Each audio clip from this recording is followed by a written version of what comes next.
እሷ ከተበላሸች ፈሰደል ጀሰዱ ኩሉ አካል እንዳለ ይበላሻል። ጆሮ የሚያዳምጠውን አይመጥንም፣ ምላስ የሚናገረውን አይመዝንም፣ ብዕር የሚጽፉትን ሂሳብ አይሰራም አላህ ዘንድ። ይህን ካሉ በኋላ እንደገና አዋጅ አሉ። አላ አዋጅ ወሂየል ቀልብ አሉ፣ እርሷም ቀልብ ነች አሉ። የውስጥ ጽዳት ብዙ እየተነገረን አይደለም። የተበላሸ የውስጥ ማንነታችን አሁን ለምናየው የተሰናከለ ህይወታችን መነሻም መድረሻም ሆኗል። አላህ ትልቅ ዋጋ የሰጠው ለውስጥ ነው። ኢላ መን አተላህ ቢቀልቢን ሰሊም፣ ውስጥ ላይ ነው እስልምና ትልቁን ጨዋታ ያደረገው። ውጫዊ ገጽታማ ሙናፊቆች ይበልጡን ነበር። ስታያቸው አቋቋማቸው፣ አነጋገራቸው፣ ፊዚካል አፒራንስ ስኬታማ ነበሩ። እነሱ ከሌላው ሙእሚን እንዳይለዩ ለመሆን ማለት ነው። ጨዋታ የት ውስጥ ነው ያለ? ውስጥ ነው። ዛሬ ከእናንተ ጋር ቆይታ የምናደርገው እሱ ነው። ውስጥ በሽታ ምንድን ነው? እስልምና ለውስጥ የሰጠው ቦታ፣ ከዛም ከውስጥ በሽታዎች ውስጥ አንዱን መርጠን ሁለተኛ አተህሊያ ባዕደ ተህሊያ እንደሚሉት ቆሻሻውን አንስተን አንድ ጥሩን ነገር ልባችን ውስጥ አስቀምጠን ለመለያየት ነው ፊታቸው የተሰየምኩ። አስአላህ ተውፊቅ ወልኢኽላስ ወሰዳድ ወሰዋብ። አላህ ኸይሩን ያናግረን፣ ተናጋሪውንም አዳማጩንም አላህ ይጥቀመው ኢንሻአላህ። ሁላችንን የሚያጓጓን አንድ ሐዲስ አለ። ሰብዓቱን ይظልሁሙላሁ ፊ ظله የውመ ላ ظለ ኢላ ظله። ስለ ሰባት የሰው ክፍሎች የተናገሩት ነቢ መሐመድ ሰለላሁ ዐለይሂ ወሰለም ሰባት አይነት የሰው ክፍሎች አሉ። የውመል ቂያማ ከዓርሽ ጥላ ስር ይጠለላሉ። ሁላችንም ይህን ሐዲስ ስንሰማ እነሱም ያመሳስልንን ባህሪ መፈለጋችን የሙእሚን ባህሪ እንዲህ ይሳካልኝ ይሆን ይሄ ሴኔ ይሆን እንላለን፣ እንመኛለን ቢሆንልን። እነዚህ ከሰባቱ ሰዎች ውስጥ ኦልሞስት ኦል ሁሉም ማለት በሚቻልበት መልኩ ከውስጥ ጋር የተያዘ ስራ የሰሩ ናቸው። አካላዊ ያልነበር ከሰባቱ አንድ ሶስት ብለን እንቁጠር። የመጀመሪያው ረጁሉን ቀልቡሁ ሙዓለቁን ቢልመሳጅድ።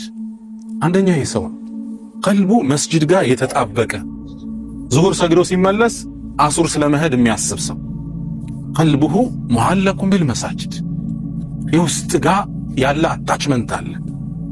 ሁለተኛው ወረጁላን ተሓባ ፊላህ፣ ስለ ሁለት ሰዎች ለአላህ ሲሉ የተዋደዱ ውዴታ የውስጥ ስራ ነው። ሶስተኛው ረጁሉን ዳዓትሁ እምረአቱን ዛቱ መንስብን ወጀማል። ሶስተኛው ደግሞ ይሄ ነው። አንድ ወጣት፣ አንድ ግለሰብ፣ አንድ ሰው አንዲት ሴት ለዚና ጠራችው፣ ጥሩ ስልጣን ያላት ውበት ያላት። ይሄን ሁሉ አጓጊ ነገር ግን አላህን አስታውሶ እምቢ አለ። ቃለ መዓዘላህ አላረገውም አለ። እዚህም ጋር የውስጥ ስራ ነው። ሙራቀባ ምንለው አላህ ያየኛል፣ እንዴት ነው የምሰራው ይህን ጉዳይ? እነ ረቢ አሕሰነ መትዋይ፣ ጌታዬ ስንት ውለታ ውሎልኛል፣ አላደርገውም። የውስጥ ነው ይህ ጨዋታ። ከሰውማ ተሰትሮ ነበር፣ ግን አላህ ያየኛል የሚል የኢማን ጥሪ ውስጡ ሲነግረው ወደ ኋላ ዩተርን ዞረት። ሶስተኛ የሆነው አራተኛው ወረጁሉን ተሰደቀ ቢሰደቀትን፣ ሰደቃ የሰጠ ሰው ፈአኽፋሃ፣ ደበቃት። ለሰው አይደለም ዓላማው፣ የውስጥ ስራ ነው ኢኽላስ የምንለው ማለት ነው። ሰጠ፣ በቀኙ ሲሰጥ ግራ እጁን ማታየውን ያህል የመደበቁ ጥግ ማለት ነው። እንዴት ነው ቀኝ እጅ የሰጠ ግራ እጅ ማያየው? አብረው ቆጥረው ነው ያሰጡት። የመደበቁን ጥግ ለማሳየት ነው ነብዩ ሰለላሁ ዐለይሂ ወሰለም የተጠቀሙት። እዚህ ጋር ምንድነው የፈለገው? አላህና አላህ ብቻ ሰው እንዳያይ የውስጥ ስራን ኢኽላስ እንለዋለን። ይየኝ ስትል ደግሞ ሪያ እንለዋለን፣ ቆሻሻው ማለት ነው።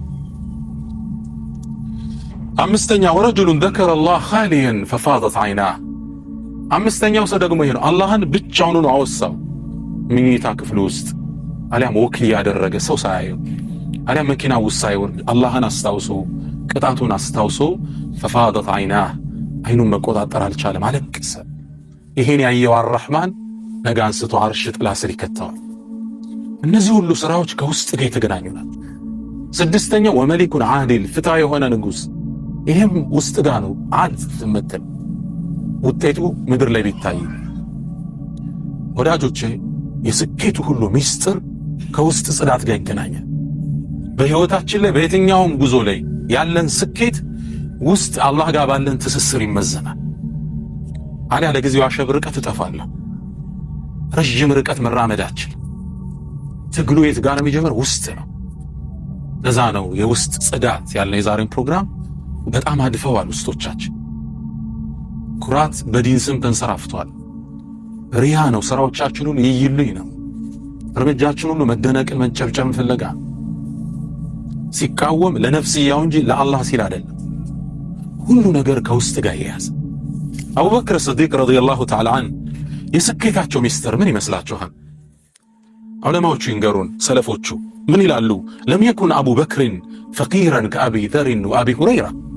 አቡበክር እንደ አቡ ሁረይራ እንደ አቡ ዘርም ደሃ አልነበረ፣ ችግርን አላየም፣ ሀብታም ነበር። ወላኪን ወካነ አፍضለ ሚንሁማ፣ ከሁለቱ ግን አላህ ዘንድ በደረጃ ይበልጣል። ስዲቅ ወሃዚህ ልኡማ እንዴት በለጣቸው? አቡ ዘር ያለውን ንብረት ሁሉ ሰደቃ የሰጠ ድህነት መገለጫ የሆነ ሰው ነው። እንኳን ንብረት ሰው ከጎኑ አልነበረም። የርሐሙላሁ አቢ ዘርን የምሺ ዋህዳ፣ ብቻውን ተነጥሎ ሰው ጋር የሚኖር ነው። አንድ ሰሃባ ይዘይረው ቤቱ ሄደ። ቤቱ ሲመለከተው ከውዱ ዕቃ ውጭ ከምግብ ሳህን ውጭ የለም። የአባ ዘር የት ጣልከው ዕቃህን አለው። ወደዛኛው ክላስ ልከነው ነው አለው። የትኛው ክላስ አለው። ሌላ ክላስ ያለ መስሎት ነው። አይ ወደሚቀጥለው ዓለም ቤት ልኬው ነው አለው። ደሃ ነበር አቡ ዘር። አቡ ሁረይራ ድህነት ያንገላጣው ሰው ነበር። እኔ ይላል ከመራቤ የተነሳ አንዳንዴ የረሃብ መንገድ ላይ ይጥለኛል በመካ ፀሐይ ይላል። ሰው በሽታ የጣለኝ ይመስለው ነበር፣ ሆዴ የሚበላው አጥቶ ነበር ይላል አቡ ሁረይራ። ብዙ ጊዜ ወድቁ ነበር እርባቸው። ነገር ግን አቡበክር ከነሱ ይበልጣል በደረጃ። ምስጢሩ ምንድን? ይቀጥላሉ። ለም ዩዐዘብ ከሲረን ከኸባብ ወቢላል ወሱመየተ ወያስር። እንደ ያስር፣ እንደ ሱመያ፣ እንደ ቢላል፣ እንደ ኸባብ አልተቀጠቀጠም፣ አልተሰቃየም። እንደ ቢላል እዛ ሞቃታማ በረሃ ላይ አልተጎተተም። ወላኪን ካነ አፍضለ ሚንሁ፣ ግን በደረጃ ይበልጣቸዋል። ምንድን ነው ሚስጥር? ነቢላል መከራ አይተዋል። ዋት ኢዝ ዘ ሴክሬት? ይቀጥላሉ። ለም ዩሰብ በደንሁ ቢልገዘዋት፣ በጦርነት ላይ ሰይፍ አልቆረጠውም እጁን፣ እግሩን፣ ግንባሩን። እንደ ጠልሓ፣ እንደ ኻሊድ፣ እንደ ሌሎችም አልተጎዳም፣ እንደነ ሐምዛ። ነገር ግን ከሁሉም በደረጃ ይበልጣል። ቀጠሉ። ለም ዩቅተል ሸሂደን፣ ሸሂድ ሆኖ አልተገደለም። እንደ ዑመር፣ እንደ ዓሊይ፣ እንደ ዑስማን፣ እንደ ሐምዛ። ሰይዱ ሹሃዳይ ሐምዛ፣ የሸሂዶች አይነት አማን ነው ሐምዛ። ነቢዩ መሐመድ ሰለላሁ ዐለይሂ ወሰለም እንደነሱ ሸሂድ አልሆነም፣ ግን በደረጃ ይበልጣቸዋል። ሚስጥሩ ምንድን ነው? ታላቁ ኢማም ይንገሩን። የቁሉ በክር እብኑ ዓብድላህ አልሙዘኒ ምን ይላሉ? ማ ሰበቀሁም አቡበክርን ቢከትረት ሰላህ ወላ ሲያም፣ በጾም ብዛት በሶላት ብዛት እኮ አይደለም አቡበክር ሰሓባውን የበለጠው፣ ወላኪን ቢሸይእን ወቀረ ፊ ቀልቢ፣ ነገር ግን ውስጡ በተቀመጠው የኢማን ቋጠሮ ነው የበለጣቸው። ምንም የማይንደው ይህ የቀልብ ጉዳይ ነው። ትልቅነት ውስጥ ምንድን ያለው አላህ እሱ ነው የሚያየው። የውስጥ ጽዳት የስኬት ሚስጥር እሱ። አቡበክርን ማንም ሊደርስበት አልቻለም። ስዲቁ ሃዚህ ልኡማ፣ የዚህ ኡማ እውነተኛው ፍጡር ከነቢያት በኋላ ደረጃው ቀጥሎ የሚመጣው አቡበክር ስዲቅ ነው ረዲየላሁ ዐንሁ። የውስጥ ጥያቄ ነው። ውስጥ አሁን ተበላሽቷል። የተበላሹ ውስጦች አካልን አበላሹት። አካል ምድርን በከለ። ظهر الفساد في البر والبحر፣ ጥፋት ምድር የብሱ ላይ ወንዙ ላይ ሰፈነ። አላህ ውስጣችንን ያጽዳልን።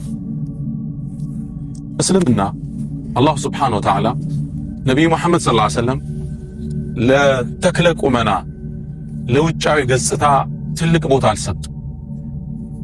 ኢነላህ ላ የንظሩ ኢላ ሱወሪኩም፣ አላህ እኮ ወደ ገጽታችሁ አይ፣ ብሔርህን፣ ከለርህን፣ አለባበስህን እሱ አይደለም አላህ የሚጨንቀው። የሚመለከተው ልቦናን፣ ቅጥነትህ፣ ውፍረትህ፣